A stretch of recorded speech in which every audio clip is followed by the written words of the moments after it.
Hola, hola, queridos amigos, bienvenidos a su programa de cada semana, Diálogo del Pensamiento, donde siempre nuestra intención es llevarle un contenido de valor a sus hogares. Y bueno, el día de hoy nos visita la doctora Zaida Luciano, neuróloga, graduada cum laude de la Pontificia Universidad Católica Madre y Maestra en Santiago y con una especialidad en trastornos cognitivos y demencias del Hospital Universitario Severo Ochoa en la ciudad de Madrid, España. Es miembro de la Sociedad de Neurología Española actualmente y también se encuentra consultando en el Hospital Metropolitano de Santiago, el HOMS. Bienvenida, doctora Zaida. Muchísimas gracias por la invitación. Estoy muy contenta de estar aquí. Qué bueno, qué bueno. Bueno, para nosotros también es un placer tenerla y nos gustaría saber de antemano qué son los trastornos cognitivos y demencia. Pues mira, la cognición es todo lo que nos hace ser seres humanos, todas esas cosas como la memoria, la atención, la capacidad que tenemos de concentrarnos y de hacer actividades que lleven un orden específico para conseguir un objetivo, y además de todo eso también la conducta. Todo eso en conjunto forma la cognición. Entonces, cuando hay una alteración de uno o varios de esos aspectos, entonces estamos hablando de trastornos cognitivos. Ok, ¿nos podrías contar un poquito de tu experiencia en el Hospital Universitario de Severo Ochoa en Madrid? Pues esos son recuerdos muy buenos para mí, de verdad que sí. Vivir en España en general es muy bonito, eso fue una experiencia muy bonita. Y en el hospital también. Hay muchas diferencias de nuestro medio. Culturales. Culturales y también de forma de trabajar. En España la medicina es eminentemente pública, casi todo es público. Okay. Hay hospitales privados, pero son la minoría. Toda la medicina buena, los aparatos buenos, los avances están en la pública, y lo privado viene a ser como algo que descongestiona un poco lo público, exactamente, pero finalmente los pacientes complicados siempre terminan en el ámbito público. Entonces, cuando contrario de aquí. Totalmente lo contrario. Entonces, allá, por ejemplo, los médicos somos empleados del Estado, la mayoría de médicos, y lo deseable es lo contrario, lo deseable es estar en el sistema público, que ofrece estabilidad laboral, ¿verdad? Pero además de eso, acceso a muchísima tecnología y a ese tipo de cosas. Entonces, la experiencia es, de verdad que para mí es como el paraíso, dentro de lo difícil que es ser médico y tratar con enfermedades y con ese tipo de problemas. Por ejemplo, una cosa que yo siempre le cuento aquí es que como el hospital es público, no se paga nada, se pagan los impuestos, ¿verdad? Pero tú no pagas nada en el hospital, sí. Entonces no hay caja. No tienes que tú presentas tu tarjeta sanitaria, pero no hay caja, no hay nada, no se maneja dinero para nada. Ni yo como médico, cuando tengo que solicitar alguna prueba o entiendo que tengo que ingresar a un paciente, no estoy planteándome si el paciente puede pagarla, si no puede pagarla, si el seguro se lo va a aprobar, si no se lo va a aprobar. Yo puedo ejercer medicina libremente, como la de los libros. Qué maravilla, ¿verdad? Es muy bonito, de verdad que sí. ¿Y qué te motivó a hacer esa especialidad? Porque, te vemos bastante jovencita. Engaño. Y lo que estamos acostumbrados es a ver neurólogos ya más mayorcitos. Hay una nueva generación ahora de muchas neurólogas jóvenes. Creo que hay mucha demanda. Sí, cada vez más. Pues mira, en la universidad a mí no me gustó nada la neurología. Cuando me dieron la materia no me gustó nada, no me fue bien, no me sentí muy motivada. Pero luego cuando estaba estudiando para el examen allá, cuando tú vas a hacer la especialidad, tú haces un examen en el que tienes que estudiar todas las especialidades y presentarte. Y de acuerdo a tu número de orden que hayas quedado, ¿verdad? Por las notas, entonces puedes elegir la plaza que haya. Puedes elegir si yo quiero nefrología en Madrid o nefrología en Salamanca o dermatología en tal sitio, dependiendo del número de orden. Entonces, generalmente cuando te toca ir a escoger, tú tienes que ir más o menos decidido de qué especialidades quiero, qué sitio quiero. Y mientras estaba estudiando, preparándome para el examen, que duré como un año preparándome, en ese tiempo, no recuerdo ni siquiera por qué, mi esposo me regaló un libro que se llama El hombre que confundió a su mujer con un sombrero, de un neurólogo muy famoso. Y ya eso fue suficiente para mí. Para motivarte. Leyendo el libro me enamoré de la neuro y terminé escogiendo Neuro Madrid. Sí, creo que en esta temporada o en esta época Realmente necesitamos más neurólogos como tú. Muchas gracias. Claro que sí. Y para entrar un poquito más en materia, quisiéramos saber cuáles son los síntomas más comunes de los trastornos neurológicos. Pues mira, vemos una cantidad bastante variada de cosas, porque podrían ser desde síntomas más sencillos y leves, como un mareo o dolores de cabeza, por ejemplo, a cosas un poco más complejas como trastornos de memoria, trastornos del movimiento, temblores, dificultades para caminar, debilidad de alguna extremidad, debilidad de la cara, debilidad de los ojos, del movimiento de los ojos que provoca visión doble. Entonces es un rango bastante amplio de síntomas que vemos. Ya, para que entendamos un poquito más a nivel científico, ¿qué es la neurología? La neurología es el estudio, es la especialidad que se encarga de estudiar las enfermedades del sistema nervioso, del sistema nervioso central, que está compuesto por el cerebro y la médula espinal, y del sistema nervioso periférico, que serían ya los nervios, como los cables que llevan y traen la información. Pero además también de la unión neuromuscular, o sea, de cuando el nervio se une con el músculo y le da la orden al músculo. Entonces hay algunas patologías que también vemos que son del orden muscular. Ya, entonces, ¿en qué momento dentro de nuestro día a día que sintamos como esos síntomas ya debemos acudir a un neurólogo? ¿Algún síntoma ya que tú digas, bueno, ya no lo puedo controlar más, déjame yo ir al doctor? Sí, como médico yo te voy a decir que cualquier cosa, porque todo es potencialmente peligroso. Yo no, de verdad que no intento nunca asustar a los pacientes ni que si me pica una oreja vengan corriendo a eso. Pero uno sabe cuando hay algo que se está saliendo de lo normal. Por ejemplo, te pongo un ejemplo con los dolores de cabeza, que es una cosa tan frecuente y que casi todo el mundo experimenta, ¿verdad? Entonces, ¿qué sería un dolor de cabeza relativamente normal? Cuando al final del día, después de tener un día muy estresado, no haber dormido bien, haber tenido mucho trabajo, pues me duele la cabeza. Generalmente mi cuerpo está diciendo que yo necesito descansar. Está dentro de lo normal. Exactamente, estaría dentro de lo normal. Pero ese mismo dolor de cabeza que me sucede frecuentemente, aunque sea el mismo dolor, sin ningún otro dato de alarma, yo veo bien, hablo bien, camino bien, ese dolor cronificado ya es una cosa que ameritaría ir al neurólogo. Puede ser un indicador al desarrollo de otra cosa. Exactamente. O incluso esa misma, por ejemplo, esos dolores de cabeza tensionales, que son ese tipo que estamos hablando ahora, son sumamente frecuentes, pero disminuye mucho calidad de vida. Si eso me pasa una vez al mes y yo me acosté y me tomé un paracetamol, pues bien. Pero si eso me está pasando 3 o 4 veces a la semana, disminuye mucho mi calidad de vida. Entonces, no es solamente la razón de ir al médico, no tiene que ver solamente con que me voy a morir, me puedo morir, pero también con que yo pueda vivir una vida tranquila, ¿verdad? Entre lo posible. Claro que sí. No siempre con una pastilla al hombro, como digo yo. Exactamente. Hay personas, bueno, incluyéndome, que ando con un botiquín en mi cartera y me relajan porque ya llega a cierta edad, uno cambia otras cosas por el botiquín de las pastillas. Ya no hay tantos pintalabios y tantas cosas, más pastillas. No. Entonces, ¿cuáles serían, hablando de los dolores de cabeza, que son bastante comunes últimamente, principalmente el tema de la migraña?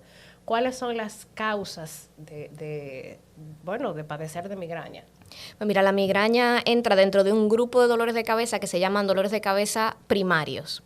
Eso quiere decir que no hay una enfermedad por debajo que lo está provocando. Por ejemplo, ese dolor de cabeza no viene porque yo tengo una meningitis, o no viene porque yo tengo un tumor o un sangrado cerebral. Esos serían dolores de cabeza secundarios a esa otra cosa, ¿verdad?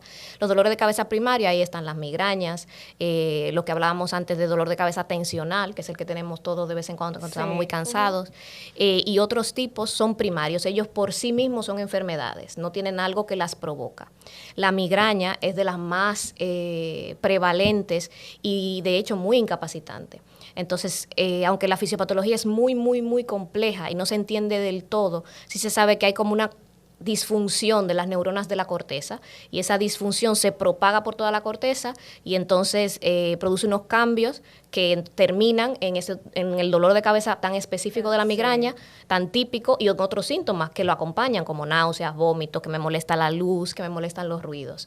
Y se cree también que la migraña en específico tiene un componente genético. Por eso generalmente los pacientes dicen, mi mamá es migrañosa, mi tía, mi hermano, tiene un componente genético hereditario. Era de las preguntas que si venía a través de los genes. Es muy hereditario. Es muy hereditario. Eso es muy bueno saber. Entonces, siguiendo con la migraña, cuando ya sabes que tienes migraña, ¿verdad? Pero ¿cómo lo sabes que es solo migraña? Pues mira, la migraña tiene unas características muy específicas y son que el dolor de cabeza suele ser hemicraneal, nosotros decimos que es un lado de la cabeza el que me duele, ese lado puede cambiar entre los episodios, pero en general hay uno casi siempre que es el más predominante. El tipo de dolor de cabeza es pulsátil, le llamamos, los pacientes dicen que me late, y es como es boom, boom, boom, el paciente lo describe así. Y además de eso se acompaña, como decía, de náuseas, vómitos, fotofobia, que es que me molesta la luz, me molestan los ruidos, y esto es muy específico. Porque los colores. Exactamente. Cuando yo tengo dolor de cabeza o no me siento bien, generalmente yo lo que quiero es que esté tranquila, ¿verdad? Y acostarme. Pero en la migraña específicamente, no estamos hablando de que me molesta un foco que tengo aquí, es que cualquier tipo de luz, el paciente lo que hace es buscar oscuridad y buscar tranquilidad. Que alguien me habla al lado me molesta mucho. ¿Tiene cura la migraña? La migraña no tiene cura. No tiene cura, pero tiene tratamiento que lo controla. Controla el dolor y controla la frecuencia de los episodios. Bien. Bueno, en el siguiente capítulo vamos a continuar con este tema de la migraña, que es bastante común, y regresamos en breve con la doctora.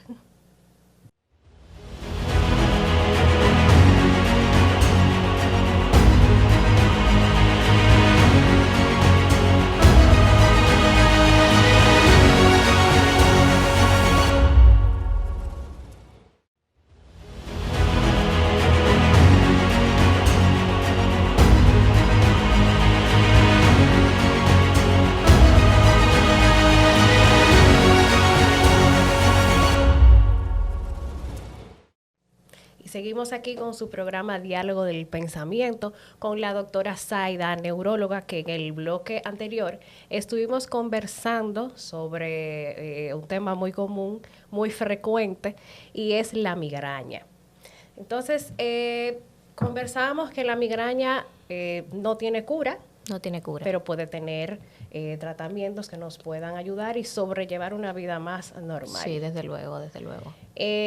También otra vertiente que quizá pudiéramos decir que causa la migraña es el insomnio. Sí, a veces está puede estar muy relacionado. Muchas enfermedades neurológicas tienen como parte de sus síntomas insomnio. Y que, bueno, no sé, porque quizá esto abarque temas más amplios. El hecho de que la edad tiene que ver las edades con que nos causa migraña.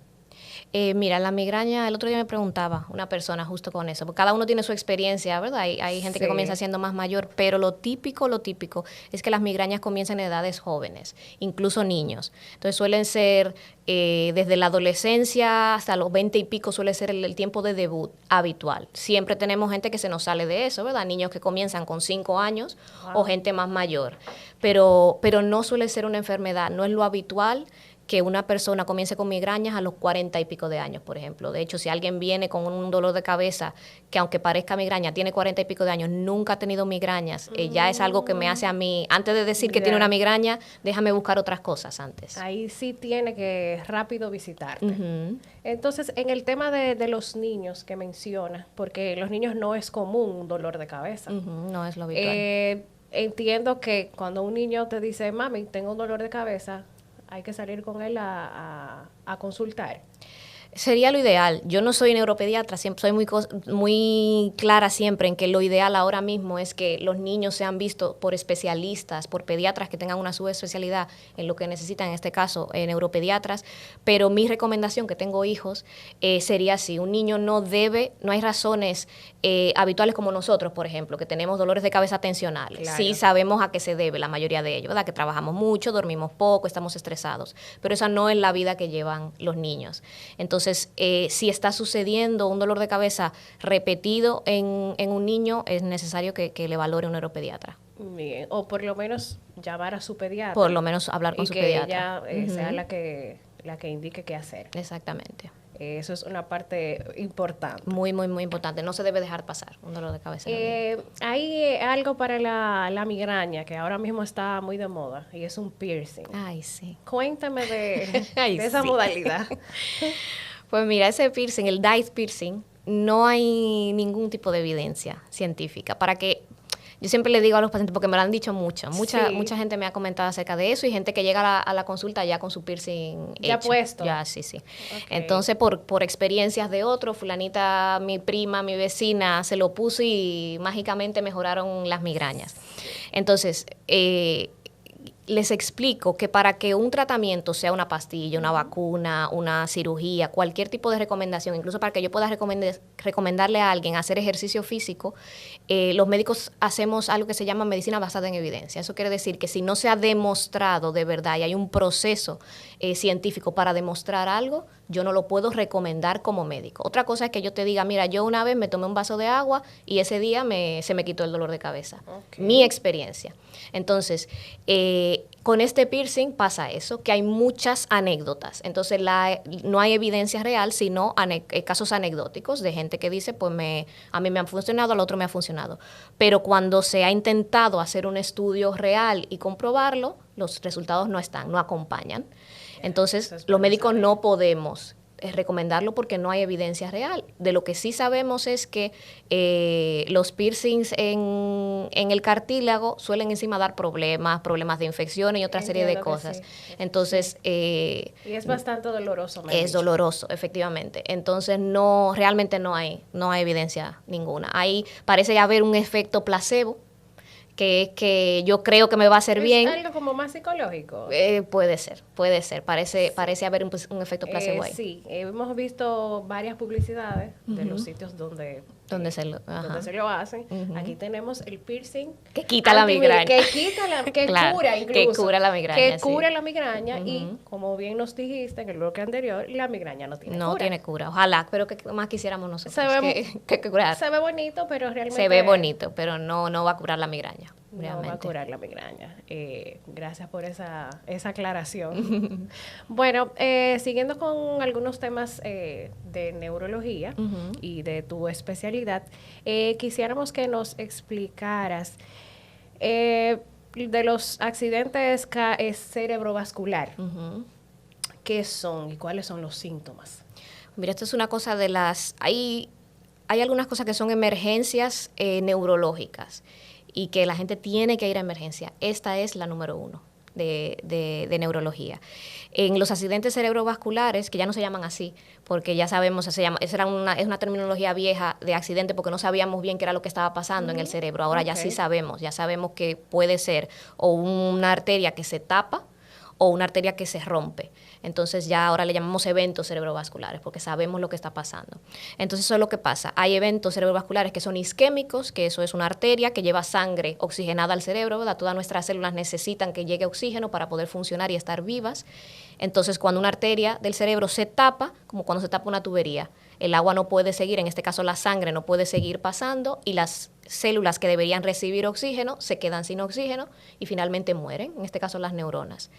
Y ese es el tipo isquémico. El tipo hemorrágico pasa lo contrario. Una arteria, en vez de taparse, lo que hace es que se rompe y esa sangre sale de donde debería estar, sale de la tubería y entonces impregna todo el cerebro y presiona y hace daño por compresión al tejido, en ese caso. ¿Y cuáles son las edades más comunes que puede pasar este accidente? Eso puede pasar en cualquier edad, pero las más comunes generalmente tienen más que ver con pacientes que tienen factores de riesgo vasculares, que son los típicos que conocemos, presión alta, diabetes, tener colesterol alto, la obesidad, el sedentarismo. Todo eso hace que tengamos más riesgo de que los vasos, que son los protagonistas en estos eventos, ya sea porque se rompan o porque se tapen, se dañen. Todas esas condiciones hacen que el vaso se dañe y entonces es más frecuente. Esas enfermedades suelen ser más frecuentes en personas de 50 años en adelante. Pero como decíamos antes de comenzar a grabar, tú y yo estamos hablando que estamos viendo muchas cosas en gente joven. Casos en gente de 30. ¿Qué es lo que está pasando con esta generación? Tenemos unos estilos de vida que el estilo de vida nos está matando. Entonces es muy paradójico porque encima tenemos mucha tecnología, mucha información, muchos medicamentos y a pesar de eso siempre lo decimos, nuestros abuelos, incluso nuestros padres, viven mejor, llegan mejor a edades más avanzadas. Sin embargo, muchísimos pacientes hipertensos con 30 y pico de años ya. Entonces, claro, si antes la hipertensión comenzaba cuando tenías 60, llevas 30 años menos de hipertensión, de daño a los vasos. Si comienzas con hipertensión a los 30 años, pues cuando lleguemos a los 60 llevamos 30 años de hipertensión. Entonces, aunque hay otros factores que están jugando un papel, desde luego nuestro estilo de vida está tomando un papel protagonista en que esto aumente en gente joven. Siempre es bueno hablar y sobrehablar de ese mismo tema, porque como tú bien dijiste, estamos llevando un estilo de vida, bueno, vamos a decir diferente. Uh-huh. Pero siempre es bueno recomendar. Uh-huh. ¿Qué nos recomiendas a todos, sobre todo de esta generación?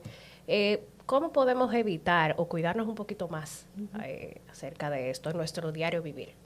Yo creo que se ha vuelto un círculo vicioso, aunque por otro lado sí veo muchos jóvenes que antes no se veía tanto haciendo ejercicio y los gimnasios están más llenos, cada vez vemos más gimnasios y gente caminando, aún así no es la mayoría. Entonces, la mayoría lo que estamos viendo son vidas sedentarias, que quiere decir que lo hace el mismo estilo de vida, trabajo en una oficina, me levanto a las 6 de la mañana y me paso 8 horas sentado porque esa es la naturaleza de mi trabajo. Luego llego a mi casa explotadísimo y cansado y no tengo tiempo de hacer ejercicio. Y asimismo, cuando estamos cansados y estresados, lo que queremos es comer algo que nos guste, ¿verdad? Claro. Yo no tengo eso de comer ensalada cuando estoy cansada y estresada.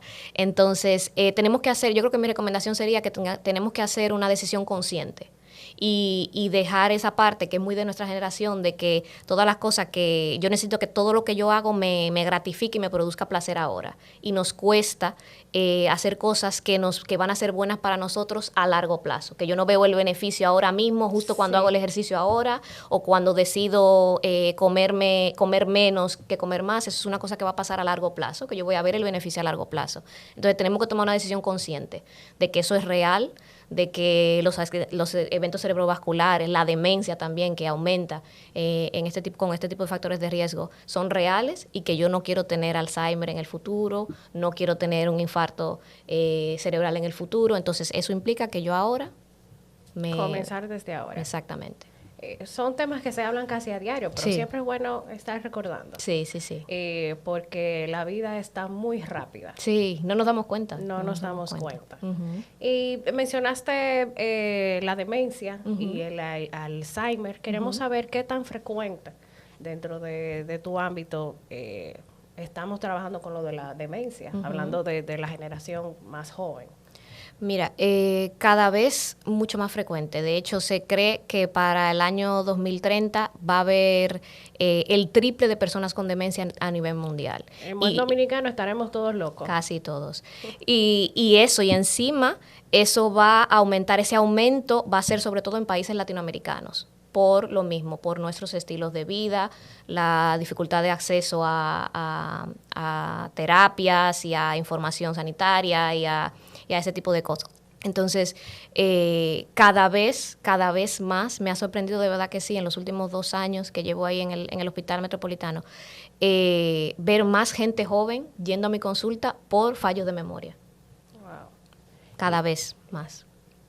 Bueno, ¿y tiene algo que ver eso con este tema que ahora mismo está muy frecuente? Pero eso lo vamos a saber en el próximo bloque, así que quédense con nosotros y regresamos en breve.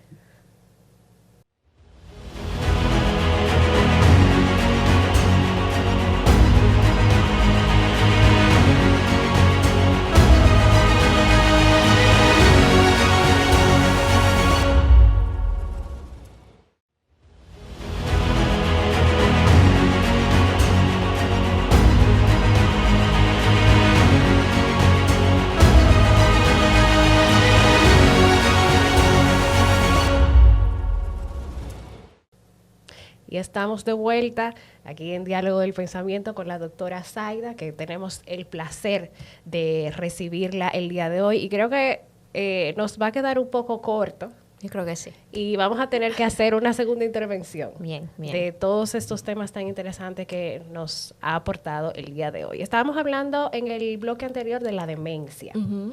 que ha sido bastante común en la generación que estamos, sería la generación millennial. Sí, los millennials una de las más afectadas. Ya estamos ahí aumentando la frecuencia. Sí, es un tema serio, porque, bueno, la demencia a tan temprana edad, pues, ¿a qué nos llevaría?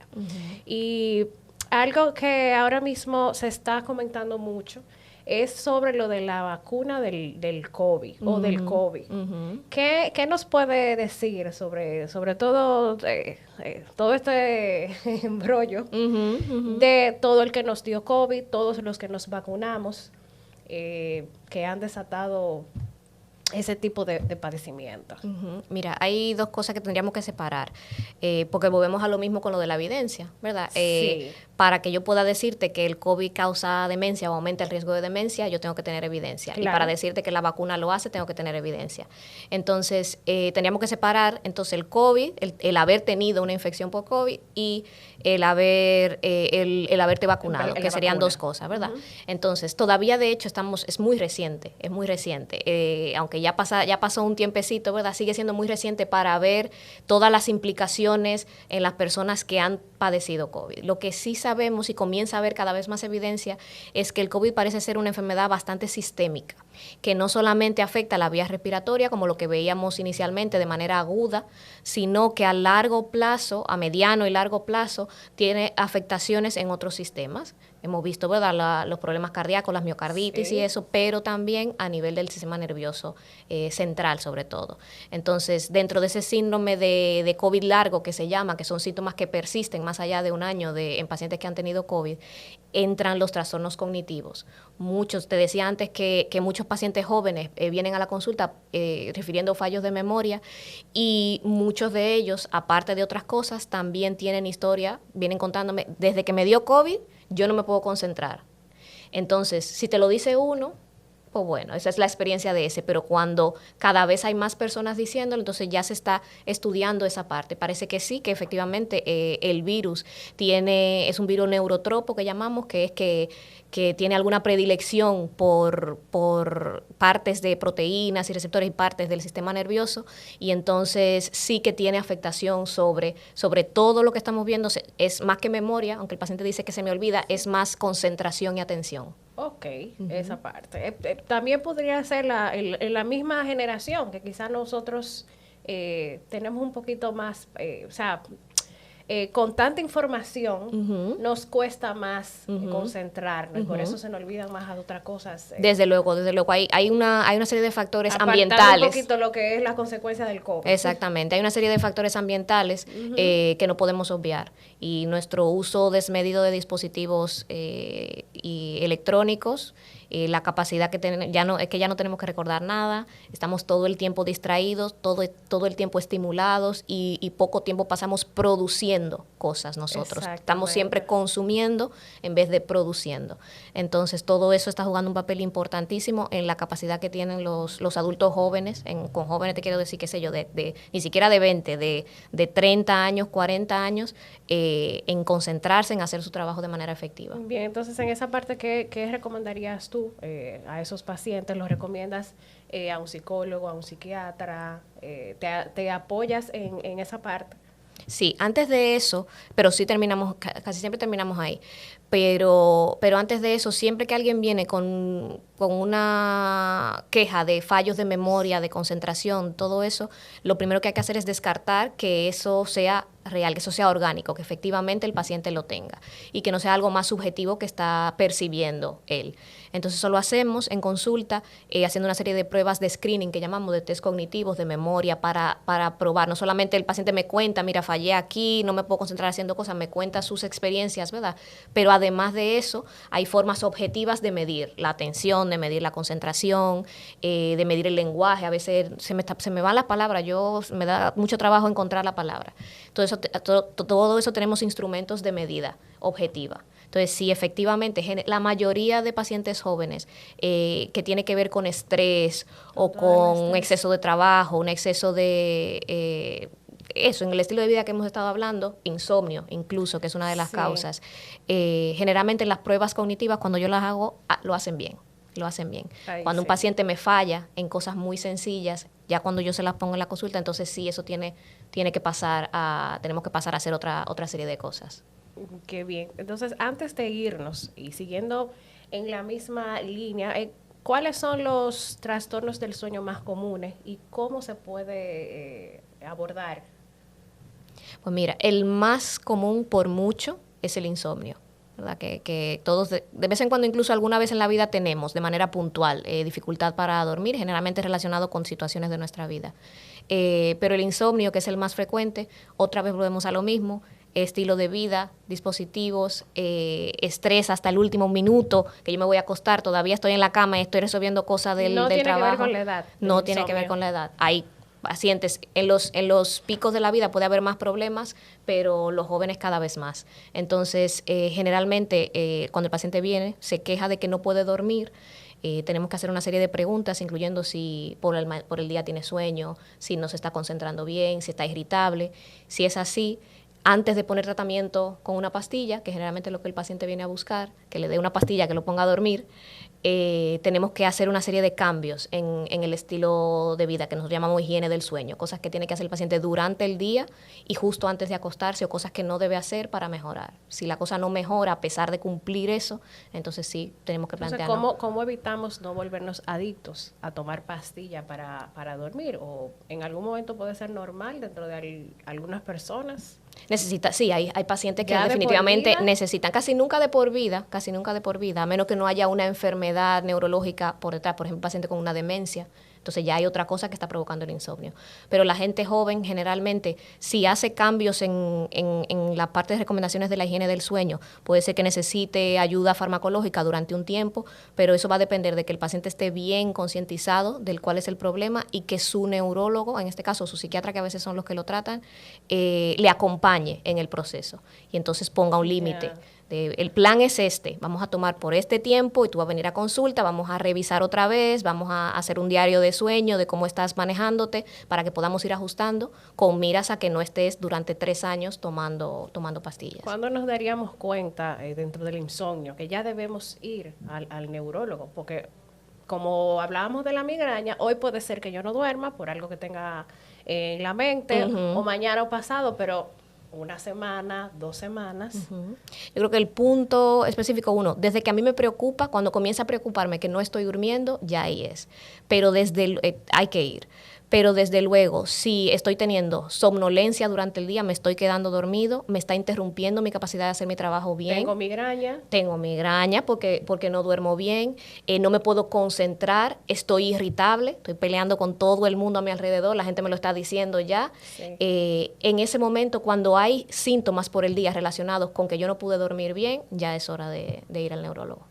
Bien, ¿algún consejo o tips que nos puedas aportar sobre a lo que no hemos llegado todavía a tener que visitarte? ¿Algún consejito que nos puedas aportar? Sí, yo creo que no nos tenemos que centrar tanto, estar hiperalertas con cada cosa que nos pasa, ¿verdad? Y todo tengo que ir a ver qué me pasa y tener miedo de eso, pero sí, cuando algo, estamos en el 2023, sí. Entonces, cuando algo me preocupa, y sobre todo cuando algo me está interrumpiendo, sea lo que sea, lo que yo antes podía hacer perfectamente y ahora ya no lo puedo hacer, ya sea porque me duele la cabeza, porque estoy arrastrando una pierna, porque el lenguaje no me estoy explicando bien, porque no me estoy concentrando bien. Cuando las cosas comienzan a interferir con lo que yo hago normalmente, no tenemos que estar. A veces veo a los pacientes, no es que ¿cuánto tiempo lleva sin poder concentrarte? 2 años. Oh, wow. Entonces no... hay tantas cosas ya, que a veces el paciente no sabe ni tiene ni idea y resulta que hay cosas que se resuelven muy rápido. Y estamos sufriendo y pasando trabajo, sobre todo los migrañosos, que eso me da una pena a veces. 3 años que llevo con dolor de cabeza todos los días. Y mi hija, le ponemos tratamiento y a los 2 meses está libre de dolor. Entonces, cuando algo me está interrumpiendo, consulta. Debemos ir a consultar. Entonces, ¿cómo podemos encontrarte? Pues mira, yo estoy en el Hospital Metropolitano de Santiago, en la 4ª planta del edificio profesional, en el consultorio 425. Entonces ahí yo trabajo por citas, para que los pacientes no me esperen y vayan a su cita, a su hora. Sí, ya que andamos en esa vida que hasta para ir al doctor es un problema. Entonces nada, se comunican con mi secretaria, ella le pone una hora y yo les veo a esa hora. También síganla en Instagram, que tienes contenido buenísimo. Muchas gracias. Se los recomiendo. Y todos los días la doctora tiene mucho que aportar por las redes sociales. Muchas gracias. ¿Cómo es su Instagram? Es DRA, la abreviatura de doctora, @SaidaLuciano, arroba antes de eso, ¿verdad? La arroba y DRA.SaidaLuciano. Un contenido de valor muy bueno. Y nada, dándote las gracias. Gracias a ti. Por haber venido hoy a nuestro programa. Esperemos una segunda intervención. Siempre, claro. Porque que sí. créeme que nuestros seguidores y nuestro público tendrá mucho que preguntarte. Perfecto. Y siempre. entiendo que podemos aportar en esa parte. Siempre. Gracias por estar aquí. Gracias a ustedes. Y a todo nuestro público también gracias por sintonizarnos siempre. Nos vemos en la semana entrante con Diálogo del Pensamiento en contenido de valor. Hasta pronto.